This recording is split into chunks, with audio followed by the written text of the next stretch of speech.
Hello बच्चों, आइए प्रश्न को देखते हैं। एक फलन दिया गया है वर्गमूल के अंदर, ये पूरे के अंदर वर्गमूल है कोस 2x प्लस 1/2। इस पूरे का x के सापेक्ष समाकलन ज्ञात करना है और सीमा दे रखी है 0 से लेके पाई के बीच में, और बताना है किसके बराबर है। चार विकल्प दे रखे हैं, चारों विकल्पों में जो सही विकल्प होने वाला है उसका चयन करना है।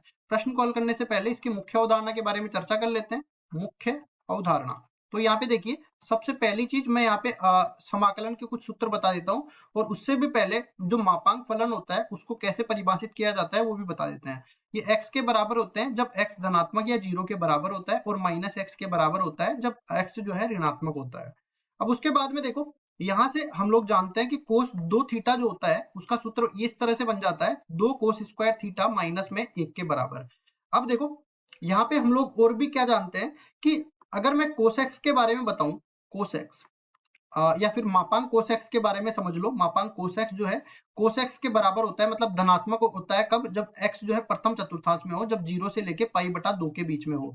और उसी तरह ये माइनस कोस एक्स के बराबर होता है जब अपने पास ये इसका मान π/2 से लेके अपने पास पाई के बीच में आ जाए, ये ऋणात्मक होता है। तो इस तरह से अपने पास मापांक कोस एक्स परिभाषित हो जाता है। अब चलते हैं सवाल को हल करने। सवाल में जैसा कि हमें दिया गया है, पहले तो पूरे को आई मान लेंगे। आई में अपने पास 0 से लेके पाई के बीच में समाकलन है, और इसके पूरे के अंदर है वर्गमूल में 1 प्लस कोस 2x बटा में कितना है 2 के बराबर, इसका x के सापेक्ष समाकलन है।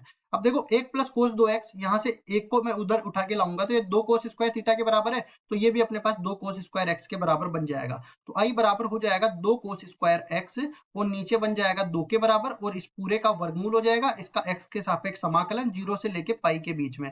अब 2 से 2 कट जाएगा और वर्गमूल से वर्ग घटेगा, तो हमें ये नहीं पता है कि 0 से पाई में ये धनात्मक होगा कि नहीं होगा, तो धनात्मक होगा या ऋणात्मक होगा। तो मापांक कोस एक्स से बाहर ले लेता हूं मैं इसको, और 0 से लेके पाई के बीच में इसका समाकलन करना है, पूरा आई के बराबर मैंने मान लिया। अब 0 से पाई के बीच में खोलना मैंने आपको बता ही दिया है पहले से ही।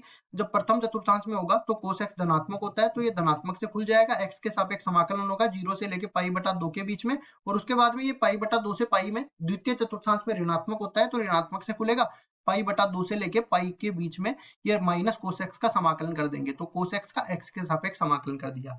कोस एक्स का समाकलन होता है एक्स के सापेक्ष साइन एक्स के बराबर, तो साइन एक्स यहाँ पे आ जाएगा, और सीमा रख देंगे 0 से लेके पहले माले में π/2 माइनस में, यहाँ पे भी पहले तो साइन एक्स हो जाएगा, और इसमें सीमा रखेंगे π/2 से लेके पाई के बीच में। अब देखो बराबर कितना है आई के, इसको आगे और सरल कर लेते हैं। तो देखो पहले ऊपरी सीमा रखेंगे तो साइन π/2 माइनस में साइन 0। इसी तरह आगे इसको हल करते हैं, तो माइनस में यहाँ पे कितना बनेगा साइन पाई माइनस में साइन π/2। अब देखो इसको और सरल कर लेते हैं। साइन π/2 का मान 1 और साइन 0 का मान 0, माइनस में यहाँ पे साइन पाई का मान 0 और साइन π/2 का मान 1। इसको और सरल कर लेते हैं। यहाँ से तो अपने पास 1 निकल के आया, और वहां से माइनस माइनस गुना हो गया, प्लस हो गया, तो 1 + 1 कुल मिला के 2 के बराबर आ गया। अब देख लेते हैं कौन से विकल्प में 2 दे रखा है। बी विकल्प में दे रखा है, तो बी विकल्प बिल्कुल सही उत्तर हो जाएगा। आशा करता हूँ ये सवाल आपको समझ में आया होगा। धन्यवाद।